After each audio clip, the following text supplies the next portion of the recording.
All right, let's see. Oh, we got a call. Let's take one from Lisa. We got Lisa on the line. Hey Papa, it's Space Bunny. I What's know up? you had said 20 minutes is good for the sauna. I was wondering then if you were to cold plunge right after, how long you recommend for that. Hmm. Also, I've seen people who instead of doing a sauna would do hot tub and then they go from hot tub to cold plunge and then back to hot tub Mm. and they do it like a cycle. And I was wondering what your thoughts were on that. Thanks. Cool. Good question. Good question. Thank you. Remember, if you want to submit a question, go to askpapaswolio.com to be featured.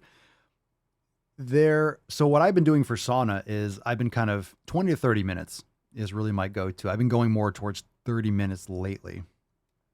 In terms of cold plunging right after, I used to do this a lot. I tend to do the sauna later on in the day. So I kind of stopped doing cold plunge right after just because it wakes me up and invigorates me. And I went through a period where I was doing sauna, cold plunge, and then back to the sauna, and it was wiping me out. It was almost like a little bit too much. It was great. It's great. So I'm kind of back in that flow. It depends. Usually I do the sauna. I don't always do a cold plunge. Sometimes I just do a cold shower. When I do the cold plunge, I don't overdo it. And when I say overdo it, I want to be consistent. So I do the cold plunge at least once a day, and I only go in for 3 minutes. I used to try to push. I used to do five. I used to try to push it for 6 and 7 minutes. I don't do that anymore. I don't really feel like that's necessary. I get great benefits. I think it's more important to do it consistently and build that base. So when I get in the cold plunge, it's like a 3 minute boom. I could be consistent with it. And it also, the after effects, it doesn't take as long for me to like recover. Cause if you go in there for a long time, you're out. It takes a long time to heat back up and get functional again. So it really depends on what your flow is for the day. If I'm not doing any kind of like training or hardcore training, maybe I'll go a little bit longer, but usually I just do 3 minutes.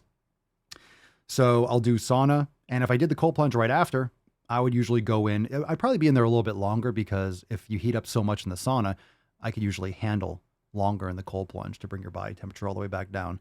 So I've done at least 3 minutes. I'll do four, maybe five, depending on how I feel after the sauna. And then going back in the sauna is great. It's really nice to go back in to heat back up.